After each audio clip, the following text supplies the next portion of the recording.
आपण प्रार्थना करणार आहोत की परमेश्वराच्या सानिध्याने आपलं जीवन भरलं जावं, जेणेकरून ज्याच्या बरोबर परमेश्वर आहे त्याचा कुणीच अपमान करू शकत नाही आणि त्याला कुणीच हलक्यामध्ये घेऊ शकत नाही. देवाचं सानिध्य इतकं प्रखरतेने आपल्या प्रत्येक विश्वासणाऱ्यांच्या जीवनावर प्रस्थापित व्हावं.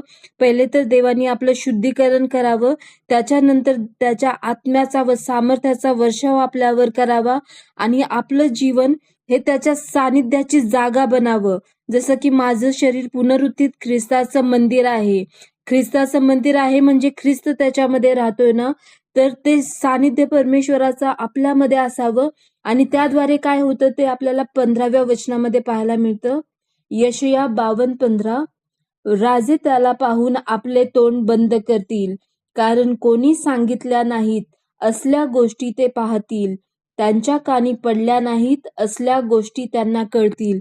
यावेळेस आपण भारत देशातील मंडळांसाठी प्रार्थना करणार आहोत की परमेश्वराचं सानिध्य आपल्या जीवनामध्ये अशा प्रकारे प्रस्थापित व्हावं की ज्या कुणी सांगितल्या नाहीत व घडल्या नाहीत अशा गोष्टी, अद्भुत गोष्टी मंडळींद्वारे जगाला प्रगट होतील आणि मंडळींचे विरोधक असतील किंवा अधिकारी असतील, कुठल्या पण उच्च पदावर असलेले अधिकारी, इवन आपल्या कामाच्या ठिकाणी पण असलेले अधिकारी जे असतील ते आपल्या शब्दाचा अवमान करणार नाहीत, आपल्या शब्दाला तुच्छ लेखणार नाहीत.